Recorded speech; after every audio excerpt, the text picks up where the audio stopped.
Fizzban's Treasury of Dragons introduced some dragon-inspired player options that I've been waiting to brew with for some time. I've also been having tanking on the mind, and it just so happens one of the new draconic player options is a solid choice for this party role. So in this video, I'll be giving you a build that turns you into a dragon-powered frontliner to protect your allies. Hey everyone, welcome to Dungeoneers Pack. This is Josh and thank you for watching. Before jumping into the build, here are some things to keep in mind. I'm going to focus on levels 1 to 10 as most campaigns are played in this level range, and builds on this channel are built with a focus on the concept, but also will be viable for combat and roleplay. The goals for this build are centered around ideas discussed in the tanking livestream I did with Indestructible and Flute's Loot. First is that we will be focused on ways to control the area around us. We will have a few ways to lock down or manipulate parts of the battlefield. The next goal is to be able to mitigate damage to ourselves and our party members by either making us the center of attention or having abilities that shield our allies. The last goal is to feature or change the flavor options to be centered around dragons. If you want to see the discussion between Indestructible, Flute's Loot, and I, you can find links to the video and their channels in the description below. Both of them do really awesome 5th edition content on YouTube, so definitely check them out and support them. For our ability scores, prioritize strength for our attack rolls and some of our abilities. In order to be able to fulfill the tank role, many of our abilities in this build need us to land our attacks. This character's strength is what sets them apart from others. They seek to prove themselves by overcoming challenges that test their might. Follow that up with Constitution for a healthy amount of hit points, as we will need it since we will be soaking up as much damage as possible. Then choose Dexterity to boost our armor class and initiative. Dexterity rounds out this character's focus on physicality. They are not only strong, but also quicker than most. Next is Wisdom, as this character will rely on their instincts. They are able to survive and will keep others alive by relying on their intuition. Followed by Charisma, as this character isn't exactly a people person or wants to be the most intimidating. They simply just want to help. And Intelligence is our dump stat. When deciding on a race, I was looking for something that had some defensive traits, but also had abilities that help control the area around us. The Metallic Dragonborn from Fizzban's Treasury of Dragons does exactly this. The Metallic Dragonborn allows us to increase one ability score by 2 and increase a different one by 1, or increase 3 different scores by 1. Metallic Ancestry has us choose our draconic lineage, which will impact our other racial traits, and I went with Gold, which will provide us benefits surrounding fire damage.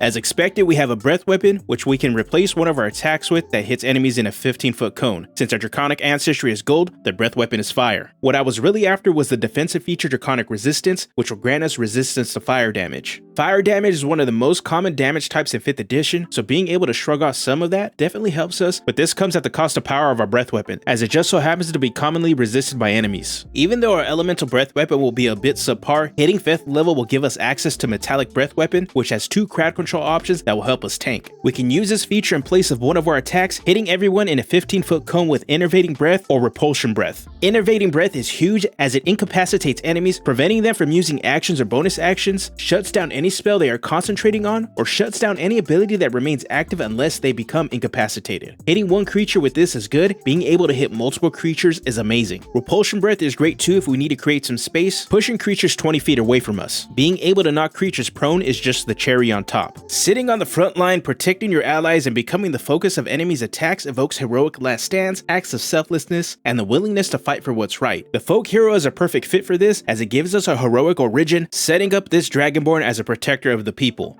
As a folk hero, we are proficient with the animal handling and survival skills and an artisan's tool of our choice. Animal handling isn't a star skill for us, but could be an indication of animals being able to pick up our good nature. Survival represents our ability to endure the natural dangers of the wild. Now let's get into a level breakdown. At level 1, we will be starting off as a barbarian. Along with our class proficiencies, we gain proficiency with the athletics and perception skills, and also gain the rage and unarmored defense features. Athletics is our defining skill, as we will be using it to grapple or shove enemies in combat, and breaking down doors or scaling difficult terrain out of combat. Perception is always good, giving us a small benefit to keep on the lookout for dangers coming our way. Rage will allow us to shrug off damage from physical damage types so we can stay in the middle of the fight and hold the front line. Unarmored defense represents our tough draconic hide. With level 2, we continue as a barbarian and gain the reckless attack feature. On the first attack on our turn, we can give ourselves advantage, but attacks made against us will have advantage until the start of our next turn. Reckless attack is one part of our tanking combo that aims to be the closest translation of a taunt ability found in MMO tank classes. We also gain danger sense, which gives us advantage on dexterity saving throws against effects we can see in here.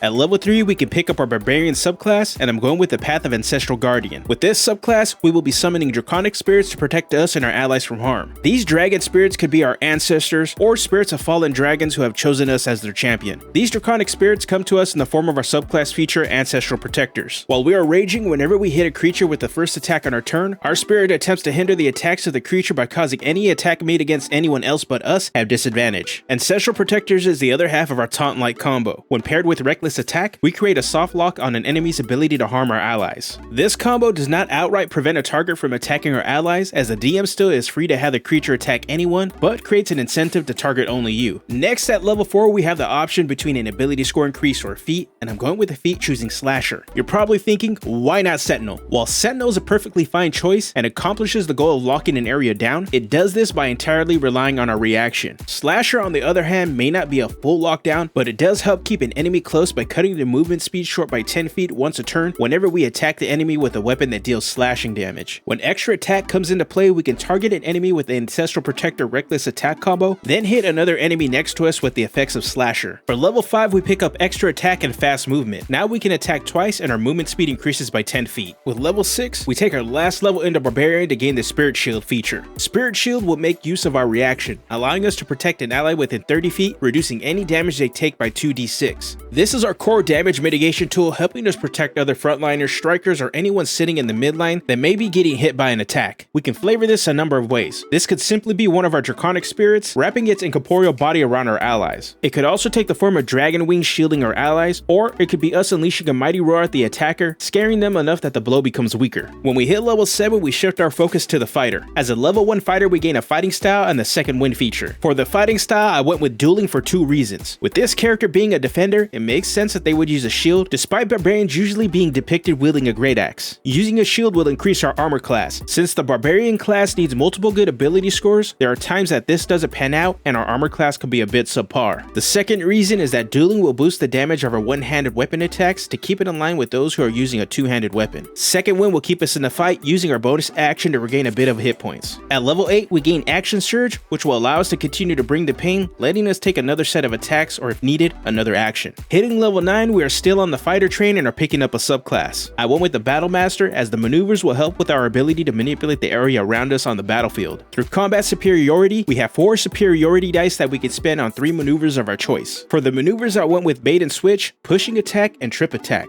Bait and Switch will help us swap positions with an ally adjacent to us to get them out of trouble, adding the result of the roll of our superiority die to their armor class. This is especially useful to give allies caught in a terrible situation a chance to survive and escape on their turn, or put ourselves in a better position to drop any of our breath weapons on a group of enemies. The cherry on top is that this does not use any of our action economy whatsoever. Pushing Attack is a tool to help us reposition an enemy away from an ally. This could be an effective tool when paired with the effects from Slasher to control the movement capabilities of an enemy. Trip Attack will help our allies get advantage on attacks made against a prone target and also force the enemy to spend their movement to stand up. We also gain the Student of War feature, which will allow us to pick an artisan tool of our choice. And finally, for level 10, as a 4th level fighter, we have the option between an ability score increase or a feat, and I went with the feat choosing Shield Master. Shield Master gives us a bonus action ability to shove down an enemy after we've made an attack. This gives us another way to lock an enemy down, and while we won't benefit from the shove, by knocking the enemy prone, they will have their movement reduced to 0, and our teammates have advantage on their melee attacks. Now let's get into the pros and cons. For the pros, the plan of attack is simple. We stand on that front line and hold it down. By just attacking, we are able to use a number of abilities without eating up our action economy. We will have a healthy amount of hit points, built-in damage mitigation, and a solid armor class. We will be able to take any hit that we can direct our way and keep on going. If one hit hurts a little too much, second one will give us a small chunk of health back to keep us on our feet. The last pro is that even though we may not be the best with the perception and survival skills, we still have an avenue for out-of-combat roleplay and exploration, and are able to help our party's main scout. Now for our cons. This is a martial build that focuses on the attack action. It's straightforward, and many may feel that this lacks a variety of options a spellcaster or some other martials have. The last con is we are going to be a bit mad. Barbarian requires 3 solid scores to function, and even with the use of her shield, our armor class could just be okay. Since our best 3 scores have to go into strength, dexterity, and constitution, this forces our mental stats to be weak and leaves us susceptible to some terrible effects. Well, that said, I want to hear from you. How would you build a tank? Let me know down in the comments section. If you enjoyed this video, make sure to give it a like, and if you want to see more content like this, go ahead and hit that subscribe button. Alright, I'm out of here. Have a good one.